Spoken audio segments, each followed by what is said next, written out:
Nos da mucho gusto saludar al filósofo Fernando Buenabad Domínguez. Es doctor en filosofía, máster en filosofía política, especialista en filosofía de la imagen, filosofía de la comunicación, crítica de la cultura, estética y semiótica. Director del Instituto de Cultura y Comunicación y del Centro Sean McBride de la Universidad Nacional Lanús, rector internacional ad honorem de la Universidad Internacional de las Comunicaciones de Venezuela. Es miembro de la Red en Defensa de la Humanidad de la Internacional Progresista, de la Asociación Mundial de Estudios Semióticos y del Movimiento Internacional de Documentalistas. Además es director de cine, egresado de la Escuela New York University y licenciado en Ciencias de la Comunicación, y nos da mucho gusto saludarlo al filósofo, porque además vamos a hablar de temas que tenemos que tener en el radar, como es la conciencia de clase. Muy buenos días, doctor, bienvenido al programa de Contralínea. Muy buenos días, buenas tardes desde Buenos Aires, en un día frío desde acá, así que un gran abrazo cálido para ustedes.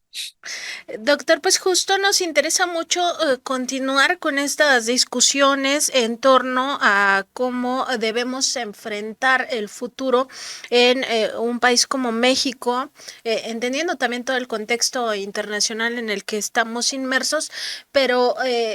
sobre todo porque ahora con todas estas discusiones que estamos viviendo en los medios de comunicación, que ya el presidente López Obrador pues los llama medios de manipulación por todas sus campañas de mentiras, de verdades a medias y ya hasta de ridiculeces, como lo que está ocurriendo con los libros de texto. Cómo generar esto que se conoce como la conciencia de clase, y se lo pregunto porque pues muchas personas acaban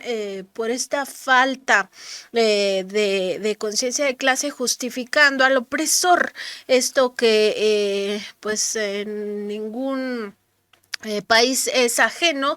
donde quienes más sufren acaban justificando estas relaciones de poder corruptas, además, por supuesto, injustas, ilegales, ilegítimas, porque creen o aspiran a estar en una posición de poder que nunca vamos a alcanzar. O sea, nunca vamos a tener los medios de producción en nuestro poder. Ahora que se habla del virus del comunismo, doctor,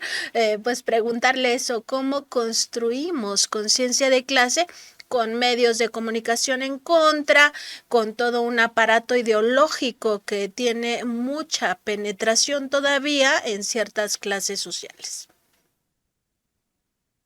Pues es una pregunta compleja y es una pregunta decisiva en la realidad de México hoy y de la América Latina, de la patria grande. La Pachamama le llaman, no sin razón, los pueblos originarios. Eh, esta, esta, esta tarea de construcción de conciencia de clase eh, tiene que ver con entendernos en qué lugar del mundo estamos parados, en qué lugar de la vida diaria nos ubicamos, quiénes somos realmente en el escenario de la vida productiva en un país, en una región, quiénes somos en el escenario mismo del desarrollo de las fuerzas productivas en una nación, y quiénes somos en todo caso ante el futuro mismo, ¿no? Hay formas de acceder a este desafío de la construcción de la conciencia de clase, preguntándonos directamente cómo hacemos para ganarnos la vida, ¿no? Si nuestra forma de vida depende de un salario, del salario que devengamos por prestar servicios a una organización cualquiera, si nuestra condición, digamos, de subsistencia depende de un salario, entonces evidentemente pertenecemos a la clase trabajadora, evidentemente pertenecemos a lo que, a lo que el marxismo definió como el proletariado, que no es más que la definición de qué tenemos que hacer cada cual de nosotros para poder alimentar a nuestra prole, qué es lo que tenemos, qué es lo que podemos hacer en todo caso para poder llevar lo necesario, lo básico, lo indispensable para darle una mediana calidad de vida a la prole, a la familia, a nosotros mismos. Y esta palabra proletariado, que significa eso, aquellos que solo viven para y solo pueden vivir para alimentar a su prole, se define y se determina por eso, por la dependencia de un salario para poder vivir y sobrevivir, eh, por la dependencia que se tiene y que tenemos tantos, yo dentro de todos ellos, de tener que vender nuestro trabajo, nuestra fuerza de trabajo, para poder cobrar un salario que nos permita eso sobrevivir. Eh, Esto constituye una clase social, la clase que depende de su propia fuerza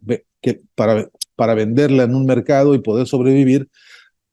a contrapelo de quienes poseen las herramientas de producción, quienes poseen el capital y compran esa fuerza de trabajo.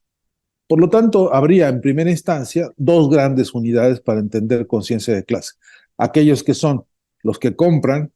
el trabajo de otros para su beneficio y para su ganancia, y aquellos que para poder, repito, sobrevivir, para alimentar a su prole, pues tienen que vender su fuerza de trabajo y su tiempo a ese comprador. Eh, esta distinción, por cierto, de orden polarizado, después, con el paso del tiempo, ha ido admitiendo algunos matices, algunas incluso nomenclaturas distintas o variaciones de nomenclaturas, y apareció un concepto como el de la clase media, una clase que aún dependiendo del salario, eh, adquirió una forma de vida que se aproxima a la forma de vida de quien le paga el salario. Y a veces hay confusiones entre las aspiraciones de este asalariado con respecto a quien le paga, y a veces hay incluso, por cierto, claudicaciones o confusiones tales que hacen creer al asalariado que es igual que el otro. Esto presenta un gran conflicto social y esto representa a veces enemistades internas entre entre la clase trabajadora, porque algunos que tienen aspiraciones de pensamiento eh, capitalista o burgués, eh, empiezan a despreciar a los que son sus pares, a los que son iguales que ellos. Esto también es otro campo de fenómenos políticos, sociales e intelectuales muy diversos y, por cierto, también educativos muy diversos, que son en todo caso la canasta básica de los temas contemporáneos en el desafío diario de construir la identidad de uno, de quién es realmente uno y en última instancia de qué lado se va a parar cada quien a la hora de tomar decisiones. Si se va a parar del lado de aquel que es digamos,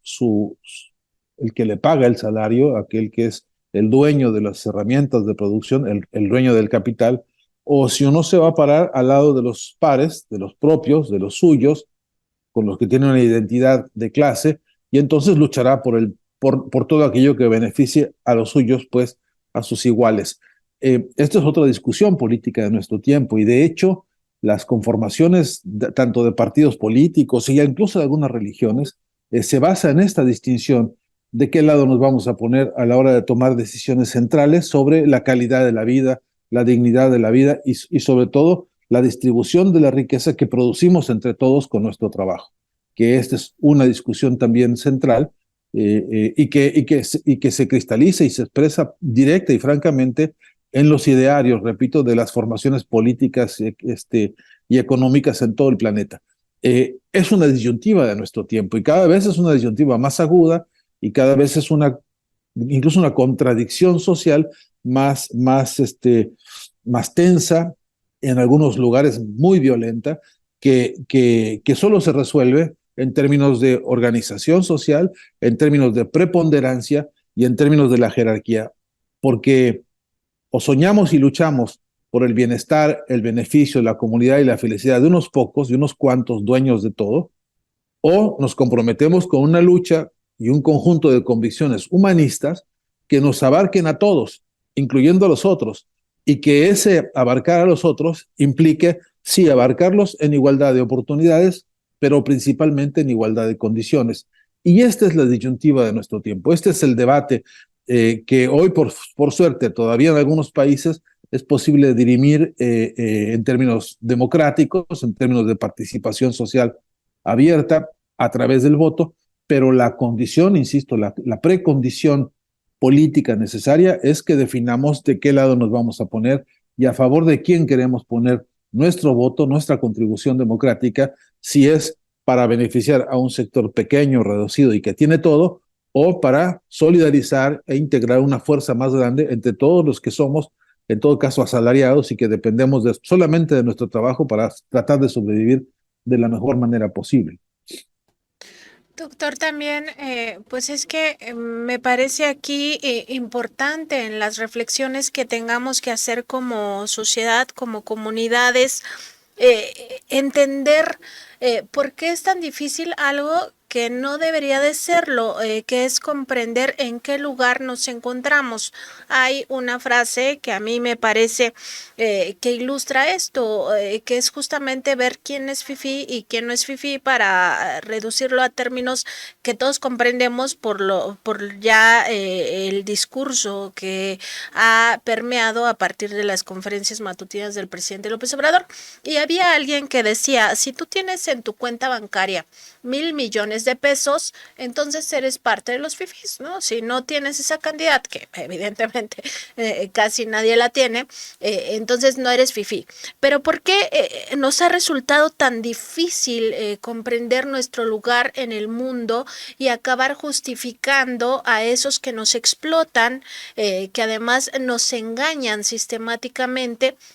Y que nos hacen creer que si nos esforzamos mucho, mucho, mucho, entonces algún día vamos a acumular tal riqueza como ellos, lo cual es absolutamente falso, porque pues casi toda la riqueza acumulada por estos oligarcas se basa primero en relaciones dispares, muchas de ellas es riqueza mala vida, en fin, todo lo que ya sabemos en temas de corrupción, de saqueo, etcétera, e incluso de apropiación ilegal de bienes. Entonces, ¿cómo operan aquí otros mecanismos para arrebatarnos esta conciencia de clase? ¿Cómo hemos llegado a ese punto en el cual no distinguimos entre el hecho de que nuestros sueños no deben justificar que unos pocos tengan absolutamente todo y las mayorías tengan absolutamente nada? ¿Cómo llegamos a ese punto, doctor, en el cual pues muchas personas tienen esta distorsión dentro de su propio pensamiento? Sí, mire, hay muchas maneras de aproximarnos a alguna respuesta, ¿no? Así sea una respuesta provisional, pero mire, entre otros abordajes, creo que vale la pena recordar que la pobreza, aparte de ser una consecuencia de la situación económica, de las condiciones económicas de explotación que el capitalismo nos ha impuesto a lo largo de su historia, la pobreza también es un estigma social. Ser pobre avergüenza en general. La pobreza es una marca dura que recorre la totalidad de las experiencias humanas, individuales y la totalidad de las experiencias colectivas. La pobreza lacera los cuerpos porque limita la capacidad, digamos, de las posibilidades hasta nutricias básicas. La pobreza lacera la cultura porque cierra los espacios de participación, de formación de la cultura, de adquisición de libros, de adquisición de experiencias por viajes, por relaciones, por contactos, en fin, incluso por lo que llaman algunos el roce social. La pobreza marca profundamente los estilos de vida, los gustos, los aromas con los que se vive y se convive todos los días. La pobreza es un estigma social que abarca lo ético como el estético, que abarca lo filosófico tanto como lo teológico. Y la pobreza, en tanto que una vergüenza social, inhibe a las personas y las conduce a una forma de rechazo en general que, que los precipita incluso a la negación de sí y a la negación de los pares. Algunas personas en ese proceso de su autonegación inducida por por la lógica del capitalismo, por la lógica del estigma de la pobreza, repito, en ese proceso de negación sucumben ante la afirmación de lo otro. Y entonces resulta que para sentirse consolados en su estigma de pobreza, muchas personas aspiran a lo otro que es donde están las comodidades, donde están los lujos, donde están incluso estas cosas que se venden y que se publicitan como las del bienestar, como las que corresponden al hecho de ser rico, de tener una cuenta como la que usted menciona, en el banco, y que entonces ese conjunto de factores son el sinónimo de la felicidad, lo que en todo caso haría la vida perfecta o el paraíso terrenal. Esto que estoy planteando ahora de una manera muy simple, muy esquemática, en realidad en la vida diaria tiene un montón de complicaciones y un montón de expresiones que van de la mano de los paisajes, digamos, en los que la mayoría de las personas que dependen de su salario para sobrevivir se ven sometidas a conductas o a situaciones que son degradantes también y que son ofensivas. Los transportes públicos, no por ser transportes ni por ser públicos, terminan siendo degradantes porque son amontonaderos de personas que viajan en condiciones absolutamente inhumanas y que son maltratados porque son masas teniendo que ser llevadas a las fuentes de trabajo para que puedan tener el salario que llevarán después para alimentar a su prole. Estas condiciones son vergonzosas para sí y para el conjunto y para cualquiera que tenga mediana sensibilidad social, histórica y política. Es inaceptable lo que uno ve en el metro de la Ciudad de México en horas pico, es inaceptable lo que se ve en los transportes tanto del Distrito Federal como del Estado de México, pero la fórmula se repite en todo el continente y llegamos a extremos en los que por los horarios en que hay que transportarse, por los horarios en que hay que ir y volver de la actividad productiva, del trabajo, incluso para acudir a un lugar, a un espectáculo, hay que elegir siempre lo más barato, lo más lejos, lo más amontonado, lo que hay que hacer más filas, donde hay que hacer, digamos, donde está el conjunto de los maltratos sociales por ser pobre, por no tener el dinero. Y entonces este conjunto, digamos, variado y diverso de condiciones, genera esta resultante que es la resultante de la inhibición, la resultante de personas que se acomplejan, lógicamente, porque no sienten que puedan acceder en virtud del dinero a los estratos, a los estadios de eso que se define como la bonanza, la comodidad o el bienestar social. Eh, Porque ese es el modelo, porque ese es el estereotipo que nos han vendido como el del éxito. Entonces, quien no está en ese parámetro, en ese formato, entonces, pues no solamente no es exitoso, sino que es palabras más, palabras menos, una especie de fracaso. Y en algunos casos extremos es un desecho social. Y en la práctica ocurre, en la psicología social hay un repertorio enorme de casos y de síntomas y de expresiones en los cuales justamente la devaluación y la autodevaluación, producto de la pobreza y de todos estos estigmas, pues marcan la vida para siempre en casi la totalidad de repito, de las relaciones sociales, que incluyen las relaciones de pareja, como las relaciones laborales, como las relaciones académicas, en fin. Y este aparato ideológico también se ha convertido en una forma de explotación cultural, porque de la pobreza se han hecho también grandes negocios. Con la pobreza, además del negocio que es fabricar pobres para enriquecerse, la clase dominante ha hecho también aparatos ideológicos de dominación que además tratan de convencer a los pobres de que a eso vinieron a este mundo, que estamos aquí pues para resignarnos, para aspirar a que el paraíso esté allá en otro lugar, en el cielo, en otra dimensión, y que nosotros aquí estamos para sacrificarnos, para incluso estar agradecidos de que nos vaya como nos va, incluso además que pensemos que, bueno, nuestra resignación a la pobreza es quizá el mayor tesoro que podemos dejarle a nuestros hijos, a nuestra prole como herencia. Esto lo ha organizado el capitalismo como un sistema ideológico. Esto se traduce en una gran cantidad de discursos, incluso de aparatos políticos y de partidos políticos y de sectas políticas de todo orden.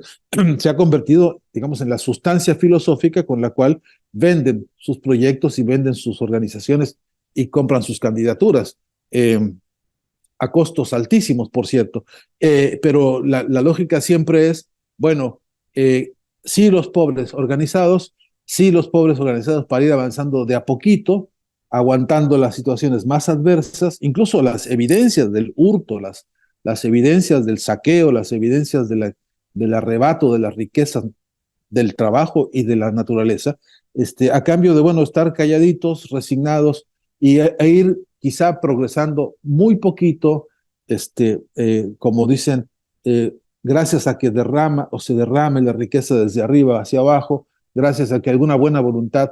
quiera darnos un poco más de salario, un poco mejores condiciones, gracias a que algún día quizá altísimos costos tengamos un crédito que nos permita transportarnos en un automóvil propio, que termina siendo también un peso brutal en más de un sentido. En fin, pero todas esas trampas del progreso despacito también son formas de sometimiento y formas de engaño planificadas por el sistema. De modo que para arropar a la pobreza, para arropar a todo aquel que vive solamente de su salario y a veces con salarios muy deprimidos, muy precarios, para consolar a esta población, para engañarla y para tenerla anestesiada, se ha inventado una cantidad fenomenal de estrategias ideológicas y de golpes intelectuales y golpes ideológicos que son anestésicos, pues, frente a las clases sociales que tarde o temprano, así sea gradualmente y así sea por circunstancias y por coyunturas, va percatándose de cuáles son las reglas profundas de la perversión del capitalismo y va percatándose de que la única salida posible es organizarse y que la única salida posible es juntar fuerzas para poder transformar esta realidad tan, por cierto, ofensiva, pero también dolorosa para los propios pueblos que la padecen, ¿no? Doctora, a veces cuando hablamos de estos aparatos ideológicos del poder económico, yo diría, porque ya esta visión de que eran los aparatos ideológicos del Estado, creo que ha sido avasallada por cómo el poder económico se ha ido haciendo, pues sí, del poder institucional capturando a los estados. Generalmente pensamos quizá en este adoctrinamiento, si le podemos llamar así, adoctrinamiento cultural, que viene, pues sí, de medios de comunicación, que ahora se incluyen las redes sociales, todo el aparato también de captura de atención por medio de videojuegos, quizá, o otras formas, ¿no? Antes se hablaba mucho también de la iglesia como uno de estos aparatos ideológicos, pero creo que ahora también incluye esta otra ilusión que quizá también nos imponen a través de estos mismos medios, pero no somos tan conscientes como esto que menciona, y creo que es lo que nos da mucha claridad, de esta ilusión o esta estrategia ideológica, este anestésico, de que nuestra vida que compramos a través del crédito, ¿no? Que con un crédito va uno de nuestros hijos a la universidad, con un crédito se adquiere un auto, con mucho sacrificio se adquiere una propiedad, una casita, incluso en algún lugar pues muy marginal. Con esta ilusión, con esta estrategia ideológica, nos llevan a la idea de ese estereotipo de éxito. O sea, estamos caminando hacia allá, lo vamos a lograr, y entonces ya no te fijes en lo colectivo. ¿Cómo podemos aterrizar todo esto en una conciencia que nos permita, pues, rechazar estos mecanismos que tiene el capitalismo, doctor? Pues es un trabajo, digamos, que abarca una pluralidad de tareas, ¿no? Desde luego que un factor decisivo es el factor de la propia experiencia de la familia, lo que se aprende en casa, todos de una manera u otra, vemos en nuestras familias los estragos, pues, del capitalismo, si no somos hijos de millonarios, si no somos miembros de esa gran burguesía, si somos hijos de trabajadores, si todos hemos visto a nuestros abuelos y a nuestros padres salir temprano a buscarse el trabajo y volver tarde cuando se puede, con escasamente lo que consiguieron. Si de ahí aprendemos que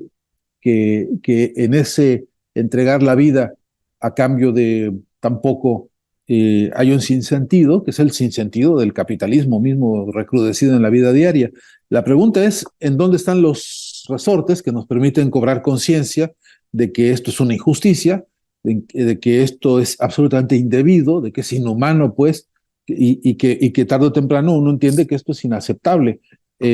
A veces lo aprende uno porque en la escuela algún profesor, alguna maestra o maestro con una prédica de conciencia más amplia, más social, más humanista incluso, nos dice, nos enseña que es injusto que los seres humanos, a cambio de todo el empeño y todo el trabajo que ponen, reciben migajas, para decirlo de una manera, ojalá no sea dramática, en el sentido de que anule la intención explicativa, pero es que es verdad que comparado con lo que algunos generan en términos de unas riquezas absolutamente obscenas, pues los salarios de la clase trabajadora siguen representando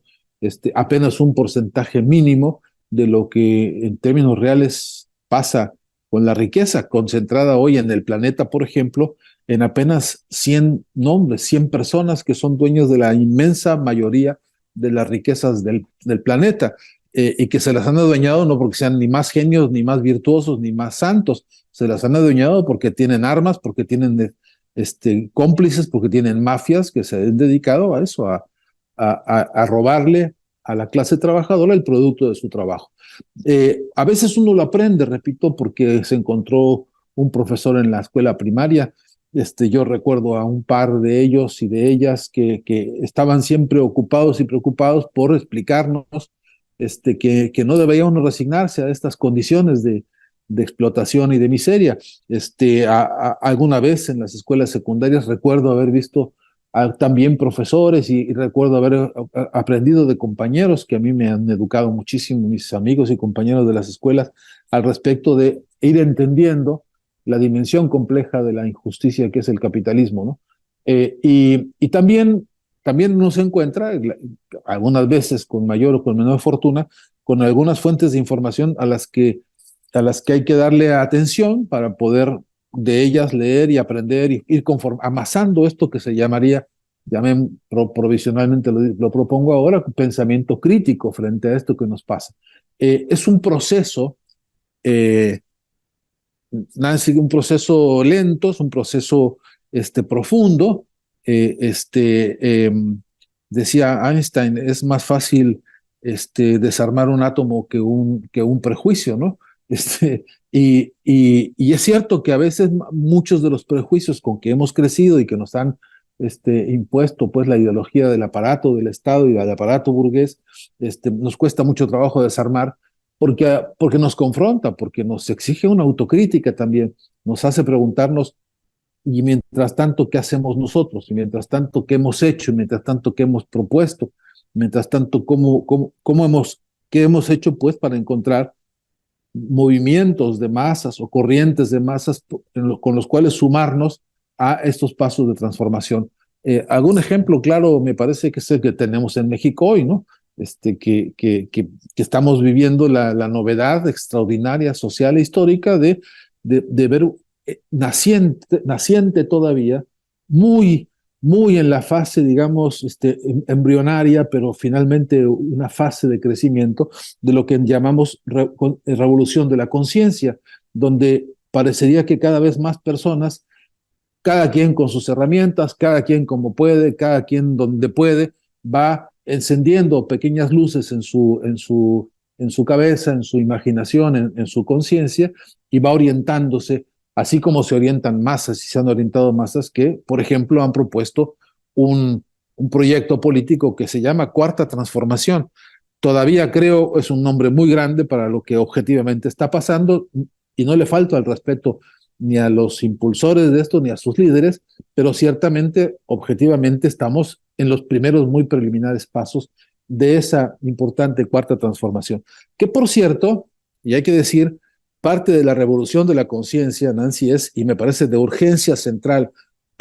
exponerlo y trabajarlo, la urgencia de construir los puntos de no retorno, estos lugares en los cuales la conciencia ya no va a volver atrás, estos lugares en que lo ganado no va a perderse, estos lugares específicos de la organización social y de la conciencia colectiva en los que todo aquello que se ha conquistado encuentra un lugar de reaseguro para no perderse y para no caer en engaños y para no caer en lo que algunos llaman reflujos, ¿no?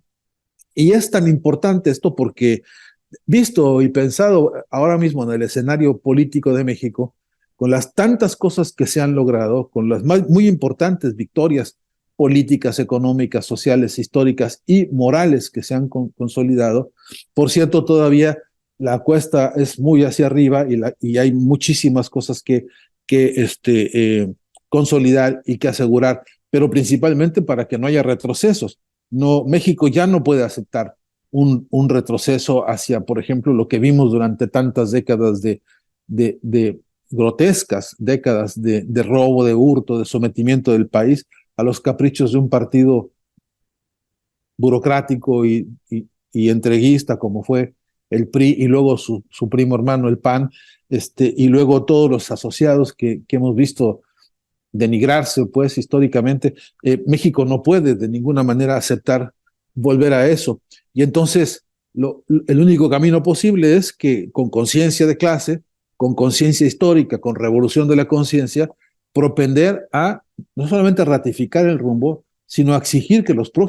candidatos que compitan, y en todo caso los que representen a esta cuarta transformación, aceleren el paso y cumplan realmente con el proyecto. Porque no es una mala pregunta y además yo lo hago como pregunta respetuosa. ¿Están a la altura los candidatos del proyecto de la Cuarta Transformación? Que es un proyecto ambicioso, que es un proyecto antiimperialista, que es un proyecto de desarrollo histórico, político, que recoge las raíces profundas de las luchas más importantes de México y que las proyecta hacia niveles en los cuales ya es indispensable discutir sobre soberanía económica para el país, discutir sobre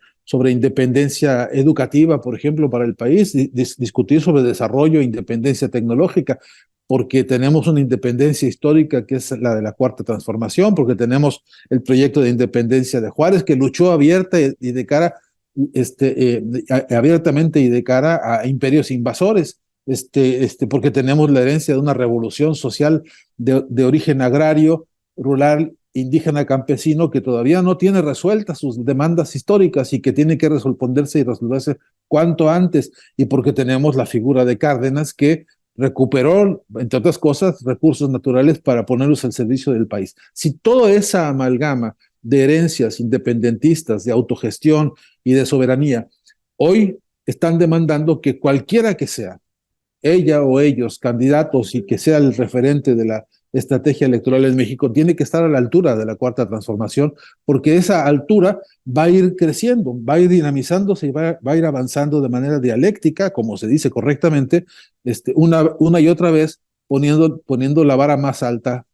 a todas las expectativas. Entonces, es importante preguntarnos si los peldaños que hemos avanzado, poquitos y todavía provisionales o preliminares para ascender históricamente, si vamos a realmente asegurarnos de no retroceder. Y esta es una tarea política central. Yo creo que no puede haber discurso político para México hoy de ninguna especie que no reconozca el origen y el sentido de clase de esta lucha. Dos, que no se ponga realmente en sincronía con una revolución de la conciencia para que esa conciencia ilumine el hecho de que todo lo ganado no puede perderse por descuidos o por irresponsabilidades. Doctor, finalmente, porque bueno, sé que tiene una agenda muy apretada,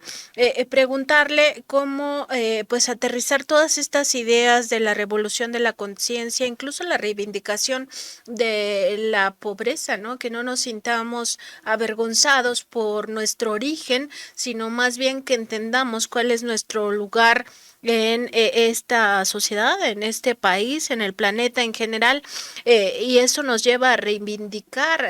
nuestra condición, también con pensamiento crítico, todo esto de los puntos de no retorno, cómo aterrizarlo ya en un contexto de elecciones para 2024, donde se nos plantean, pues pareciera algo muy simple, ¿no? Un escenario donde está el PRI, el PAN, el PRD, Movimiento Ciudadano decantados del lado de la oligarquía y Morena con sus partidos aliados, el Verde y también el PT del lado de esta cuarta transformación, con todos los bemoles que ya hemos hablado o con lo que falta por transitar para llegar a esto de la cuarta transformación. ¿Cómo ir aterrizando esto? Pues justo para eso, para que ya no haya un retorno al pasado, para que no nos suceda lo que ha ocurrido en otros países de América Latina, donde tienen gobiernos progresistas y de repente regresa la ultraderecha y regresa mucho peor, con políticas todavía más lesivas de las que ya previamente se habían impulsado o impuesto. Entonces, ¿cómo le hacemos para construir nuestra propia democracia? Yo sé que es una pregunta muy grande, doctor, pero es que de verdad nos surge pues todas estas inquietudes de cara a lo que estamos viviendo ya como nación. Pues yo la única respuesta que tengo para eso es volver a la militancia desde la base. Mire, le cuento muy brevemente, no le voy a poder dar los nombres porque no tengo autorización de esta persona, pero una señora allí en un barrio en México venía a unas reuniones de militancia que se daban en un barrio que le quedaba a ella como a hora y media de distancia de su casa. Se tenía que tomar dos camiones y luego el metro para llegar a donde eran las reuniones. Y un día conversando con toda esta señora, queridísima e importantísima compañera, contó pues esa travesía que tenía que hacer para esas reuniones que teníamos para allá por el sur de la Ciudad de México. Y entonces, un día le pregunté, bueno, pero ¿qué? Allá hay otros grupos, cerca de donde usted vive, creo que a una cuadra donde usted vive hay compañeros que se están reuniendo y que están discutiendo los problemas del barrio, los problemas, digamos, que son más o menos los mismos en todos lados, ¿no? Y entonces ella, un día ya con un nivel de confianza nos dijo, pues es que me da vergüenza que vengan a mi casa, me da pena porque no tengo sillas para que se sienten, porque no tengo. Ella tenía dos o tres tacitas, ¿no? Lo sé porque después yo me invitó a conocer su casa, y a estar con ella. Hay una reunión y tenía dos o tres tacitas que eran las especiales porque se sacaban pues, para invitar a los que venían a tomarse un café a su casa. Entonces a ella realmente le avergonzaba mucho que la gente tuviera que venir a su casita, pues, y no tener condiciones para recibirlo como las encontraba ella en otras casas. Entonces, la única forma de resolver esta vergüenza histórica, este dolor tan grande, tan injusto con una persona tan buena, por otro lado, gente buena como es la inmensa mayoría de los trabajadores en México y en el mundo, es acercarse, la fraternidad, la proximidad, el diálogo, la conversación cercana, el compartir, el educarnos entre todos, el asumirnos como lo que técnicamente es la palabra militancia, que significa eso, poner la voz y poner el cuerpo y poner el afecto de cerca para que el otro se sienta acompañado y se sienta comprendido y sienta que su drama personal, el de la pobreza, por ejemplo, ni es un drama exclusivo, ni es un drama en todo caso que se merezca, que en toda instancia siempre es posible hablarlo con otros y que no hay salida posible para casi ningún problema en el individualismo, que lo que tenemos que hacer es una masa y una fuerza colectiva donde estas cosas, incluso tan íntimas y tan privadas como pueden ser estas vergüenzas de algunas personas por culpa de la pobreza injusta, no, al contrario, se vuelva a darle la vuelta a eso, lo que se llama transferir la contradicción y decir, no es culpa de nosotros ser pobres, es culpa de un sistema que nos ha impuesto la pobreza como la modalidad para explotarnos, para humillarnos, para ningunearnos. Y entonces nuestra fuerza está en ser conscientes de esto y entonces transformar esa realidad. Y no se logra sino asociándonos. Creo que los compañeros más organizados, los que tienen ya una participación más consolidada y más lúcida, en todo caso, con un programa político como el de Morena o como el de la Cuarta Transformación o como muchos otros que hay, que hoy por hoy tienen conciencia clara de quién es el enemigo de la clase trabajadora, deberíamos todos perfeccionar los métodos de la militancia, actualizarnos, salirnos de los estereotipos en los que parece que con repartir volantes y echar discursos con eso se resuelve todo, entender que no se va a resolver el problema político de fondo a través de campañas publicitarias costosísimas, millonarias, que realmente no producen el estado, la revolución de la conciencia que requerimos, y que hay que salir a trabajar a la base, y que es justamente en la base donde tiene que organizarse la fuerza transformadora, la única agenda realmente valiosa, lo único realmente nuevo, pues para entenderlo como agenda política en serio, es lo que está en el clamor de las bases, en el clamor de los pueblos, ahí en la cocina de esta señora, amiga, querida compañera, con toda su penuria y su vergüenza y sus mortificaciones por esta circunstancia, pero ahí está, esa agenda debe ser como la agenda que potencia y que enriquece las tareas, por cierto, de la militancia, pero también en escala directa las tareas programáticas de las organizaciones. Y aquí no me refiero solo a la organización de Morena o de los aparatos de partido, por más de izquierda que sean, sino a la metodología. Pues estoy aludiendo a la necesidad de refrescar, de transformar con potencia humanista en serio la operación concreta de educarnos todos para la política, que es una palabra maravillosa, que es una palabra hermosísima y que está tan lastimada por las corruptelas, por las tranzas, porque se confunde la grilla con la política, porque se confunde el tráfico de influencias con el avance social, y porque no hemos sabido, y este es un asunto importante para fijar un punto de no retorno, construir una verdadera política como cultura, o la política como cultura emancipatoria, como cultura que transforma la conciencia de la unidad y de la clase. Y ahí tenemos mucho trabajo por hacer. No quiero entrar en una conversación en la que parezca que yo tengo un recetario prefabricado, pero sí que por lo menos en mi trabajo diario, desde la filosofía, que también tiene su propia revolución interna en el mundo académico y en el mundo filosófico, porque también la filosofía tiene que convertirse en algo realmente útil para la revolución de la conciencia. Ahí en ese campo de trabajo donde yo me desempeño todos los días, estamos dando esta batalla que es la construcción de un humanismo nuevo que se ponga, que se refresque con las teorías, con las tesis y las demandas que están exponiendo las bases de los pueblos en todo el continente, y que además se enriquezca justamente con un método que sea el de la proximidad, el de estar cerca con el abrazo, el de estar cerca con la escucha y luego estar cerca con la movilización, porque eh, son fases de un mismo proceso en el que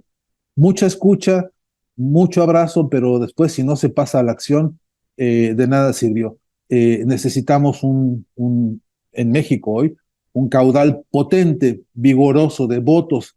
por la cuarta transformación. Necesitamos que todo líder y todo militante esté a la altura de ese proyecto, que realmente estemos todos a la altura de ese proyecto y que no perdamos tiempo, porque de lo que sí hay que estar muy seguros es que la derecha está organizando mil canalladas y que no queremos, no podemos, no debemos ser víctimas ni por descuido ni por ignorancia. Doctor, pues le agradecemos muchísimo estas reflexiones. Por supuesto, le extendemos nuevamente una invitación para que pronto volvamos a encontrarnos en este programa para seguir reflexionando y sobre todo entendiendo cuál es nuestro papel tan fundamental en este momento para el no retorno, o sea, de verdad para que esto tenga ya un fundamento en el cual no perdamos más de lo que ya, pues sí, de por sí hemos perdido en los últimos 36 años de neoliberalismo, y que por fin se vaya consolidando pues este humanismo nuevo, como usted nos comenta, que se está construyendo toda esta reflexión colectiva también. Entonces le extendemos eso, una invitación, doctor, para que pronto nos volvamos a encontrar, y por supuesto le agradecemos estas reflexiones, esperando pues también que el público de Contralínea se quede con este análisis, y sobre todo que entre todos empecemos colectivamente a trabajar en ello. Muchas gracias, doctor, que pase muy buena tarde allá en Argentina, y por supuesto por acá nos encontramos pronto. Cuente conmigo toda vez que sea posible. Un gran abrazo para usted y para toda la audiencia.